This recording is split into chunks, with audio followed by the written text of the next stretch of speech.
تعالي بقى لمّا أقول لِك على طريقة القُرَص بتاعتي اللي أنا معتمداها وما باغيّرش طريقتها، حاجة كده مَلبَن تحت إيديكِ، هتقعد معاكِ لآخر قُرصة طرية، وكمان هاقول لِك إزاي تحتفظي بيها، لأ وكمان هنعجنها بالمَيّة، من غير بقى لا لبن ولا حليب ولا بيض ولا أي حاجة من دي، هي شوية مَيّة وشوية دقيق وهنعمل أحلى قُرَص هتشوفيها إن شاء الله. يالّا بينا نشوف الجمال والحلاوة دي كلّها معمولة إزاي. أول حاجة لو حابة إن أنتِ هتعجني على إيديكِ هتعجني، بس أنا النهارده إن شاء الله هاعجن على العجان لإن هاعجن كيلو. حطيت في العجان كوبايتين ونُص من المَيّة الدافية وده بيرجع برضه لنوعية الدقيق بتاعتِك، فلو حابة إن أنتِ تبدئي بكوبايتين وتخلّي نُص كوباية تزوّديها واحدة، واحدة وأنتِ شغّالة يبقى تمام وزي الفل. نُص كوباية من السكر الحبيبات اللي هو 100 جرام من السكر، باكت من الخميرة الفورية وده الخميرة اللي أنا استخدمتها في وصفة النهارده، هنقلّبهم مع بعض كويس جدًا وضروري جدًا إن المَيّة بتاعتِك تكون دافية علشان تفعّل الخميرة، قلّبيهم مع بعض كويس جدًا وبعد كده هننزل بالمادة الدهنية وكيلو دقيق النهارده هياخد نُص كوباية من السمنة، أنا مستخدمة ربعها سمنة وربعها زيت، تقدري تستخدميها كلّها زيت، تقدري تستخدميها كلّها سمنة، زي ما تحبي وزي ما أنتِ عايزة. المهم في الأول وفي الآخر تكون نُص كوباية بمعادل 100 جرام، معايا كيلو من الدقيق وأنا النهارده مستخدمة دقيق معجنات، عليهم معلقة صغيرة ممسوحة من الملح، وهاحط عليهم معلقتين كبار من اللبن البودرة، وهنا أنا بانخله علشان خاطر بيبقى فيه تكتلات كده فلازم ننزلها كلها ما تجيش في العجينة وتكلكع معاكِ العجينة أو تبقى ما تندمجش يعني معاها، تمام؟ وضروري جدًا برضه إنِّك بتعدّي الدقيق بتاعِك على مصفى علشان خاطر تنخليه كويس أوي وتخلّي فيه هوا كده. أنا هنا قلّبت المكونات مع بعضها الأول علشان خاطر الدقيق ما يطيرش وكده، فحبّيت إن أنا أقلّبهم مع بعض الأول وبعد كده شغّلت عليهم العجين. في الوقت ده بقى والعجينة بتلِم معاكِ لو لقيتيها محتاجة إن هي عايزة مَيّة زوّدي لها مَيّة دافية، لقيتيها مش محتاجة زي كده يبقى تمام وزي الفل، يبقى كل اللي عليكِ إن أنتِ تعجنيها كويس أوي، لو هتعجني على إيديكِ بقى لا يقل عن 10 دقايق أو ربع ساعة، يعني لازم تتعجن كويس جدًا، جدًا علشان تدّيكِ نتيجة كويسة وفي نفس الوقت يكون ليها عرق قوي.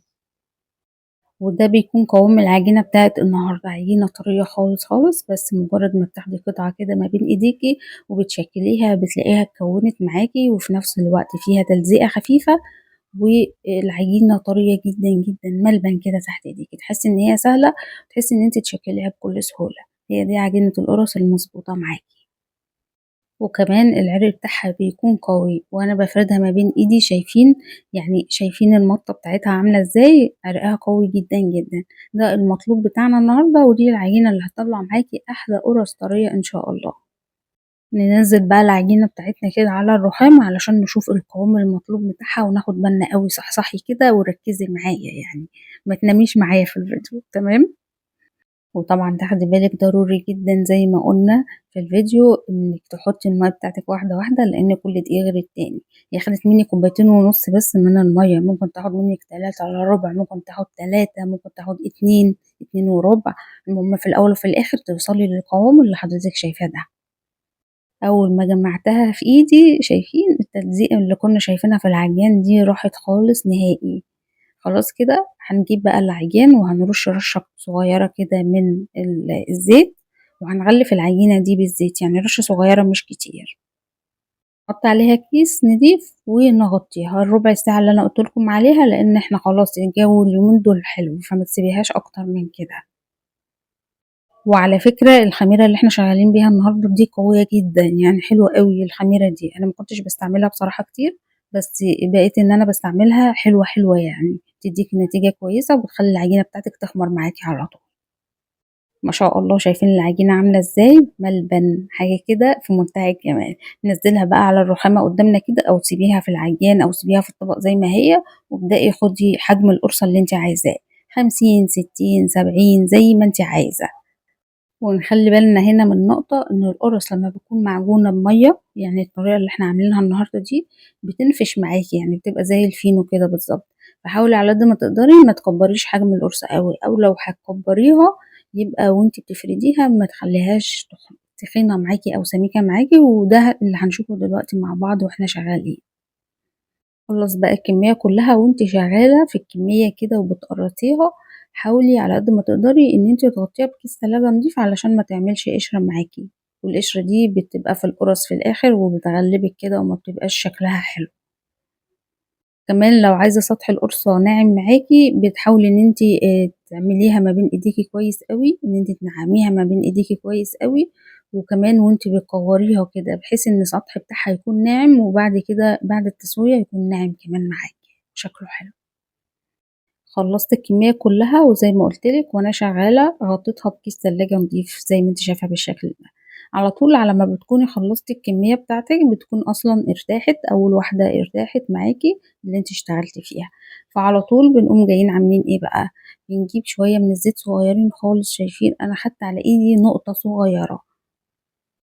كل ما إيدِك تنشف كده من الزيت رشة صغيرة خالص، يعني نقطة صغيرة وبتحاولي إن أنتِ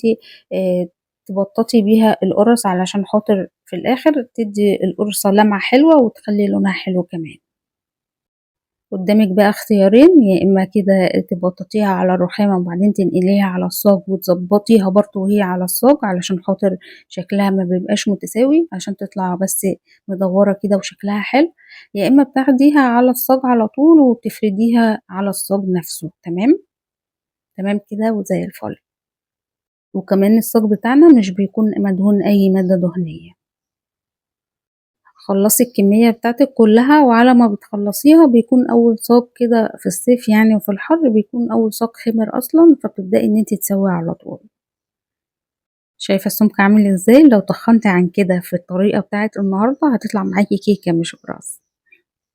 خلّصت الكمية كلّها بالشكل ده، وزي ما أنتم شايفين أول صاج اشتغلت فيه حجم القرصة كان عامل إزاي وبقى عامل إزاي. في الوقت ده بقى سخّنت الفرن بتاعي على أعلى درجة عندِك 200، 250 أعلى درجة في الفرن بتاعِك،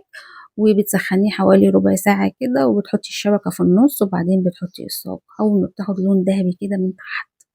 على طول بتولّعي عليها الشواية، مش عايزين ندّيها لون غامق، يعني القرص كل ما بتدّيها لون فاتح شوية كل ما بتطلع معاكِ طرية وأحلى وأحلى، ولو غمّقتيها برضه هتطلع معاكِ طرية، الطريقة ديّة يعني عايزاكِ تنسي أي طريقة تانية كده جرّبتيها أو شُفتيها وجرّبيها كده وتقولي لي رأيِك فيها إيه. أول بقى ما بتاخد اللون الخفيف من فوق بتطلّعيها على طول بتدّيها بخاخة من المَيّة وبتغطّيها بفوطة ومن فوق الفوطة كيس. 3 دقايق وبعدين بتشيلي الغطا من عليها، وبتكون بالجمال وبالحلاوة اللي أنتِ شايفاها دي، طراوة حاجة كده فاخر من الآخر، لأ الفاخر شوية كمان. يا سلام عليكِ بقى يا بنتي يا هبة لمّا بتعملي شوية قُرَص طريين، حاجة كده مش عايزة أقول كتير يعني. هتجرّبي بنفسِك وهتشوفي، أتمنى من كل قلبي إن أنتم تجرّبوا الوصفة بتاعتي النهارده وبألف هنا وشفا مقدمًا إن شاء الله للي هيجرّبها وربنا يحسن ما بين إيديكم يا رب. لو أول مرّة بتشوفيني ما تنسيش تعملي لايك وتسيبي تعليق من إيديكِ الحلوين، ولو أول مرّة بتشوفي القناة بتاعتي تشتركي في القناة وتفعّلي زر الجرس علشان يوصلِك كل جديد. بعد ما بردت حطيتها في أكياس الحفظ اللي أنا هاحطها فيها في الفريزر، بتنزّليها قبل الأكل بحوالي نُص ساعة أو ساعة، عايزة تسخّنيها في الميكروويف تمام وزي الفل، مش عايزة تسخّنيها وتسيبيها كده، عايزة تسخّنيها في الفرن،